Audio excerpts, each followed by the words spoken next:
my homosexuals, come here! Sit down, hop a squatty, and get comfortable because this is one of the best lists I've had in a minute. And no, it is not necessarily from being physically peaked or even mentally peaked. God damn it, dude. I am making progress day after the other. I have been very emphatic about my knee for months. You guys have known this. We are now 3.5 months in on having quad tendinopathy on my left quad, right above my left knee, and what a journey. It really puts it in perspective when you can sit there and think that doing 365 for so many sets is easy, especially when I'm doing a limited form of my technique, doing maybe just below 90 degrees, if like right at 90, which again is harder for me to do because I'm so used to my standard being an acid grass. I have depended on that explosion out of the hole to lock in on my quads more than having a tight controlled, slower up and down with less momentum like I did today. Especially doing high bar with basically a powerlifting stance on a squat. It's pretty fucking difficult, and nonetheless, my squat has never felt stronger, which is pretty insane.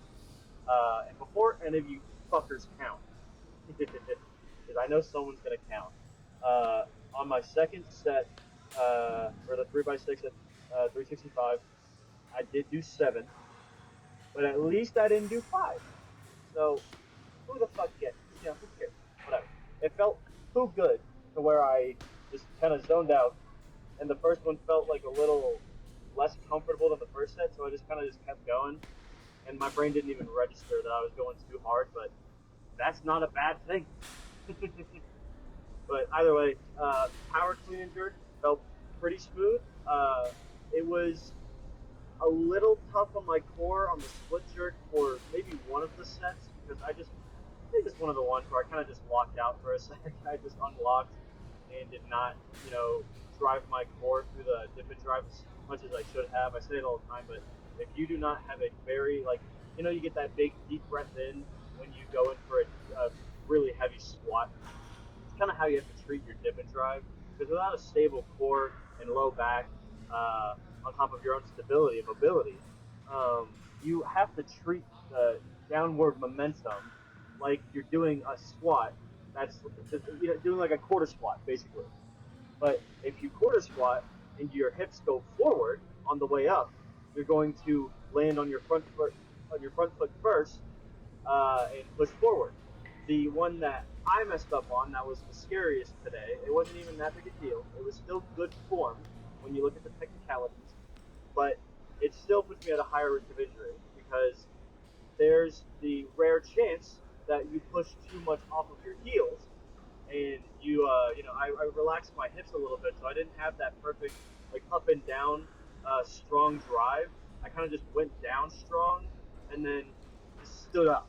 I didn't really push my hips through as much as I needed to, and my back foot landed first by just that little millisecond. But that's all you need because if one foot lands first, you're gonna wobble, and if you haven't fucking guessed it already, all that shit goes to your low back every time. It is terrifying. I was only doing 215 today. It was 65% of my clean and jerk PR. Uh, but because with a power, especially with power cleans, it's not about the weight you put on. It's about how fast and efficient you can make the lift at a lighter weight. It's an accessory at heart. Even though everybody likes to ego monkey brain fucking throw that shit because you don't have to be limited by your squat strength. Uh, but nonetheless, we brought it back.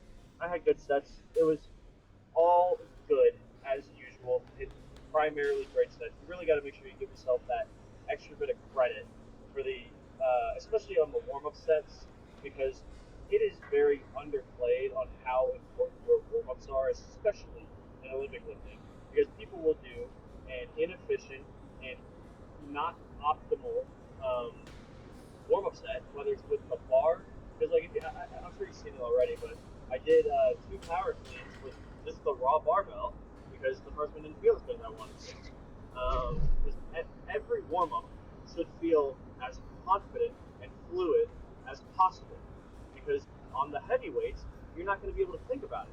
Your body's just going to have to put in whatever it's capable of doing with whatever strength is in your core and your technique. And so if you have good technique, you at least can save your form by managing that stability technique wise if your core is being weak today, because you can have good form with a weak core, but if you've got a weak core, and you're not paying attention to that fucking stability or the form or technique, whatever, you're gonna have a rough fucking session. Again, it's normal, we're human, it happens, but at the very least, give yourself that credit for all of the good warm-ups that you give yourself that make your working sets as good potentially as they could have been in the first place. Now the bread and butter. Back squat today was delicious. I'm not gonna lie, I was a little scared today. I have not gone to 365 since the last time my knee fell injured. Because as you know, I worked up to this part of my program a couple months ago when I was feeling it, touching the waters after my knee originally got injured. And let's just say I did one day at 365 and I couldn't squat for almost another month. It was not great, and not because I wasn't strong enough. You got to remember, when it comes to a tendon, that little bit of pain, that little bit of instability will make so many worse habits. Like you guys saw before, if you've been sticking around, I had an imbalance where I was overcompensating on one side of my body because of my right or my left knee being weaker. And so the bad habits I picked up and the extra strain from doing the explosive movement was what kept hurting it. I had more realizations recently that you would think, like, if you're doing better technique and like if you're doing just the 90 degrees, it would squeeze more, wouldn't it? You would have more tension because and correct, yeah, you're gonna have more tension if you're just going to 90 degrees on a back squat when it comes to your quads and your core. But when it comes to an aspic grass explosive squat, you have that slight millisecond at the bottom of the rep where you relax your quads and then re-lock them back in. That has been making the pain flare up for me. It's that little bit. Like people would tell me, like, why don't you just do box squats?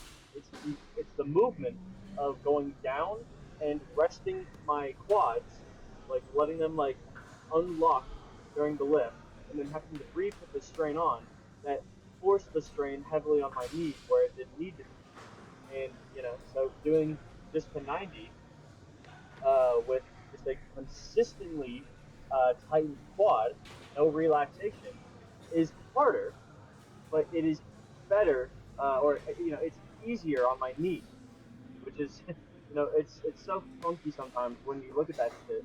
You would never think that doing a harder version would be better for an injury. But look at me today. 75% for 3x6, and for a more difficult version of my own squat, it's moving as quick as it always has. It's been so confident, and so confident that I did a set of 7 on accident. I wasn't even that tired. I was just locked into squatting, having fun. Because, god damn it, dude, it is so much fun to put weight on the barbell again. I have missed it so much. You guys got no fucking idea. It is one of my favorite lifts. Squats have become a part of my soul. And being that close to 500 was when I was 15 pounds away when my knee got fucked up from a raw squat 500 pounds.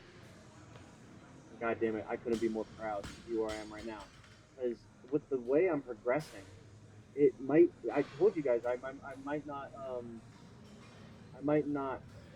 PR my squat at the end of the program if my knee still feels bad. Which again, I'm going to lean forward. I'm not going to rush it. There's no fucking point in rushing and hurting myself again. It's not worth it. But if my knee feels pretty healed by the end of it, I'm like, I'm not going to PR a 90-degree squat, but I can at least see where a comfortable heavy single would feel at a full depth range of motion aspect grass high bar back squat would feel. Whether that's 4 plates or 365, it could be something light. Um, I don't care. If it feels healthy and it feels good, and that puts me in a position where I can get back on the normal program. And god damn it, I miss doing acid grass. I really do. I'm getting attached in a different way to 90-degree squats because it's the first inch of progress I've really been able to make confidently in the past 3 months. So I don't like 90-degree squats more. I'm just really latched to them because it's like I'm having the same fun and passion that I was having before. Of course, I'm always going to be putting in the same kind of passion and effort every single day. But I'd be lying to you if I said that it was the same level of excitability.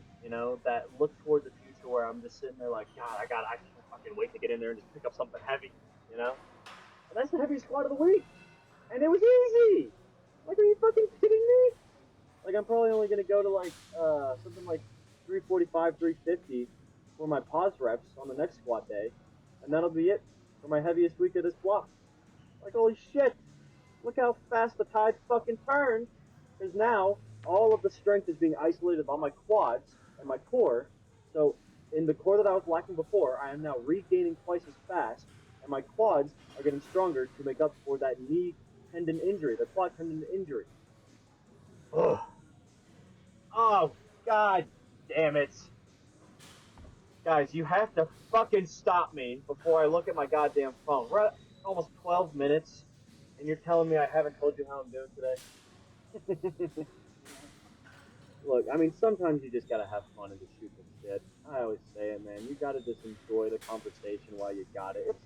There's no more fun kind of thing than to just really blurt some shit out without having to think about it. Because it's nice for me to get in the car and have a bit of a topic ready if I had something going on that day, coincidentally. But I really do have a certain level of attachment to the kind of talks and that homosexual vibe that we share with one another. When I just get to kind of talk about how good the weights feel. It's very underrated sometimes to just really explain to people how much fun you're having. you know, the point of going to the fucking gym in a public gym is not to just ego lift or all this other bullshit or whatever. If I didn't care, I'd be in my garage at home. But I want that support. I want that uplifting nature. And god damn it, I want to show off. I want to be a little egotistical and prideful and confident in myself and be like, hey man, look at my fucking squat. I just did 365 instead of 6. It is fucking nothing, and I haven't gone heavy in over a month. I'm built different today. That's the notion I love having people subscribe to. Being able to confidently shout at your homies in the gym that I am built fucking different. Anyway, but before I fucking let you guys loose, physically, because at least I gotta let you guys know, because I am feeling fucking fantastic. Physically, they've been good recently. You guys have known, like it's getting better and better and better. The better my squats get, and the more strength I get around my knee. But I will give it a 19. I haven't found that big of an excuse to go over 9.5 more recently, even though they've been consistently in the nines, because the Olympic lifts have not been as strong. That's just a given. And the back squats, I'm newly getting back into the heavyweight again. So everything still feels really difficult. And you don't, even if you feel great mentally or you're very proud or satisfied with the effort you put in, you can't undermine and ignore how much actual physical effort it took to get through that weight. It's all about calculating your level of fatigue so that you can come back tomorrow and do it with the exact same amount of physical exertion and effort. Because if you're getting super fucked up one day and then you come in the next day and you have half the energy and you just don't give a shit and you're just gonna fuck around for a day, what a waste. You know? That's not efficient at all. That's why I love programming. I do think I have a bit of OCD with it because I got a full fucking spreadsheet. If anybody wants it, it's free. I love spreading the knowledge because my program's not going to work the same for me. That it won't work for you the same that it worked for me. So that's why I kind of just give it out because it changes all the time. But goddamn, I love making me a spreadsheet. It is a physical representation of what my trial and error process looks like. It has changed so dramatically in the past 3+ years now that I've been doing this. And I have a full notepad in my phone still to this day that has every single workout that I have ever done to the sets, percentages, exercises, you name it, with the day. That is what the day means on the beginning of these ChikinJake, by the way. The titles are always based something based off of the day that I decided to get consistent in this sport, in this thing that I love and want to put passion into. Every exercise is a new day, So I don't count my rest days as a day, but every time I come in the gym and I try to physically push myself, whether it's a mobility day where I don't do any weight, whether I'm rehabbing an injury, whether I'm doing a PR, it doesn't matter. If you're in the gym giving it your absolute best effort, at least showing up and doing what your body's capable of doing, that is a day worth fucking showing off. That's what I believe. So, to leave you guys mentally, you know what? Mentally, we're at a 9.6. That's where we can push to 9.5. I really do feel fucking phenomenal. I feel on top of the world. Will my knee still be a little sore? Sure. That's normal. It's still weaker than my right one right now. But the key term is soreness. It's not in pain. There's no lack of mobility. I don't get to the gym feeling in pain anymore. I feel confident every day at the gym, and I might just feel a little sore when I wake up, which is normal when you have a strained muscle, tendon, or joint, whatever you want to say. Any part of your body that is physically injured to any degree, when you are finally on that stride coming back, it's gonna feel like when you first started exercising and you couldn't fucking sit on the toilet. That's just how it is. It's a good thing. It means I'm growing. That that bit of soreness rather than pain means the effort is being put in. I've gone on too long. I appreciate you guys sticking around. I love fucking yelling at you. It's one of the highlights of my day. Having some good homosexual vibes with all you guys, and having more and more people to express myself to, because the perspectives are golden. I love hearing what you guys go through because it enriches my own experience as well. I don't know if you guys realize, but whenever you put in a comment or whatever, and you put in your own little special perspective, I don't just fucking go like, oh, well, I've more time in this sport, so I'm better. I'm not gonna look at that. I look at it, I'm all like, oh, well, why did that work for you? And why haven't I tried it? Because why not? You know, the worst thing you can do is close yourself off and not try anything new that might make you the best version of yourself that you can be. That's how I see it. So let me know your lives have been. I love hearing about it. And we'll be back tomorrow with some pause snatches and pause bench press. That'll be a day for the shoulders. Shit. So you'll see how it goes. And I love you guys as always. See you tomorrow. See ya.